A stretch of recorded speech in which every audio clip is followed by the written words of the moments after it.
जय हिंद। कैसे हैं जी आप सभी लोग? हमें आशा है कि आप लोग अच्छे होंगे। आज हम लोग देखने वाला है बिहार बोर्ड 10th 2026-27 के लिए संस्कृत, जिसका चैप्टर का नाम है मंगलम। चैप्टर 1 है। इसको हम लोग करने वाला है प्रीवियस सब्जेक्टिव क्वेश्चन। आप लोग के लिए बहुत ही इंपॉर्टेंट होने वाला है, तो जल्दी से आप लोग शेयर कर दीजिए अपने दोस्तों में और यहाँ पे आकर कर लीजिए। चलिए शुरू करते हैं क्वेश्चन को। सबसे पहला क्वेश्चन कहा गया है, महान लोग संसार रूपी सागर को कैसे पार करते हैं? जो महान लोग होते हैं संसार के, ये जो मोह माया के जाल में, ये कैसे पार कर सकते हैं, कैसे पार करते हैं? तो महान लोग अपने को अज्ञानी तथा अन्य विद्वानों को ज्ञानी समझकर संसार रूपी सागर को पार कर जाते हैं। जो महान लोग होते हैं अपने मूर्खता को छोड़ करके, दूसरे को देख करके, दूसरे विद्वान को देख करके क्या करते हैं, अपने को सीखते हैं और क्या करते हैं, इस सागर को पार कर देते हैं। अर्थात मानव व्यक्ति अपने नाम को छोड़ करके उस दिव्य श्रेष्ठ पुरुष को यानी ब्रह्मा को क्या करते हैं, प्राप्त कर लेते हैं। जो महान लोग होते हैं अपने को मूर्खता को छोड़ करके विद्वान के जैसा ब्रह्म में क्या करते हैं, मिल जाते हैं, ईश्वर में मिल जाते हैं। अगला प्रश्न है, मंगलम पाठ के आधार पर सत्य का स्वरूप क्या है? जो मंगलम पाठ में जो बताया गया है सत्य के बारे में, उसके बारे में क्या बताया गया है? तो सत्य की महत्ता का वर्णन करते हुए महर्षि वेद व्यास, ये जो मंगलम पाठ है वो कौन लिखे हैं? तो महर्षि वेद व्यास लिखे हैं। महर्षि वेद व्यास लिखे हैं। महर्षि वेद व्यास। महर्षि वेद व्यास। आप लोग से ऑब्जेक्टिव पूछा जाएगा कि यदि मंगलम पाठ के लेखक कौन है, तो हो जाएगा महर्षि वेद व्यास। कहा कि सत्य की महत्ता को वर्णन करते हुए महर्षि वेद व्यास कहते हैं कि हमेशा सत्य की ही जीत होती है। हमेशा किसकी जीत होती है? तो हमेशा सत्य की जीत होती है, नहीं कि गलत की। मिथ्या माने होता है झूठ। मिथ्या माने क्या होता है जी? तो होता है झूठ। मिथ्या की कदापि नहीं जीत होती है। जो झूठ की हमेशा जीत नहीं होती है। हमेशा किसकी जीत होती है? तो हमेशा सत्य की जीत होती है। सत्य से ही देवलोक का रास्ता प्राप्त होता है, यानी सत्य के रास्ता पर जो चलता है उसको क्या मिलता है?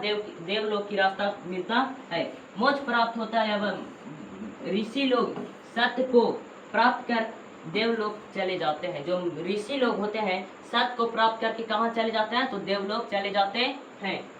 देवलोक सत्य का खजाना है। जो देवलोक है किसका खजाना है? तो ऑब्जेक्टिव में आप लोगों से पूछा जाएगा कि देवलोक किसका खजाना है? तो सत्य का खजाना है। अगला प्रश्न कहा गया है, नदी और विद्वान में क्या समानता है? जिस तरह नदियां अपने नाम और रूप को छोड़ करके महासागर में मिल जाते हैं, उसी प्रकार जो विद्वान लोग होते हैं अपने संसार के रूप को जाल छोड़ करके कहाँ मिल जाते हैं? तो ईश्वर में मिल जाते हैं। जिस प्रकार प्रवाहती यानी बहती हुई नदियां समुद्र में मिल जाती है यानी ग्रहण कर लेती है, उसी प्रकार विद्वान लोग ईश्वर को प्राप्त कर लेते हैं, ईश्वर में मिल जाते हैं। अगला प्रश्न कहा गया है, कि नदियां आत्मा का स्वरूप कैसा है? जो आत्मा है हमारा कैसा है उसके बारे में क्या बताया गया है? वह कहाँ रहती है और वह कहाँ रहती है उसके बारे में जानेंगे। आत्मा का स्वरूप अणु से भी छोटा है। जो हमारा आत्मा है कैसा है? अणु से भी छोटा और सूक्ष्म से भी सूक्ष्म है। वो कहाँ रहता है? तो महान से भी महान है। आत्मा जो है महान से भी महान है, छोटा से भी छोटा है और अणु से भी अणु है। आत्मा प्राणी के हृदय रूपी गुफा में रहता है। ऑब्जेक्टिव पूछा जाएगा आप लोगों से कि जो मानव का आत्मा है कहाँ रहता है? तो हृदय रूपी गुफा में रहता है। अगला प्रश्न कहा गया है कि नदियां समुद्र को कैसे मिलती है? नदियां जो है बहती हुई नदियां समुद्र में कैसे मिलती है? तो बहती हुई नदियां अपने नाम और रूप छोड़ करके कहाँ मिल जाती है? समुद्र में मिल जाती है। बहती हुई नदियां अपने नाम और रूप को त्याग कर समुद्र में मिल जाती है। उसी प्रकार विद्वान अपने नाम और रूप को त्याग कर कहाँ मिल जाते हैं? यानी परमात्मा में मिल जाते हैं। परमात्मा में होता है भगवान। क्या होता है? प्रभु, ईश्वर होता है।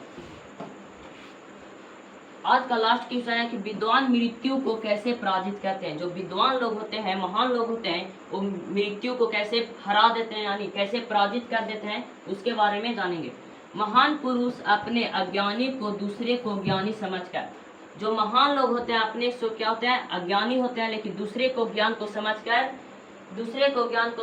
मृत्यु को क्या करते हैं? हरा देते हैं यानी पराजित कर देते हैं। क्योंकि वे जानते हैं कि इस संसार रूपी सागर को पार करने में दूसरा कोई मार्ग नहीं है। अगर आप लोगों को संसार को पार करना है तो क्या करना होगा? सत्य के मार्ग पर चलना होगा।